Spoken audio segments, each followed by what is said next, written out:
స్నేహితులు చుట్టాలు ఇంకా కుటుంబీకులు అందరినీ కలిపేది దీపావళి పండుగ.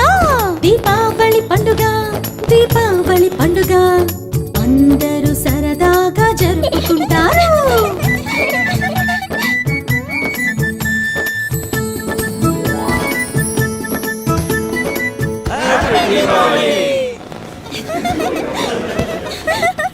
ఏంటి, మీకు కూడా దీపావళి ఇంతే సంతోషంగా ఉంటుందా?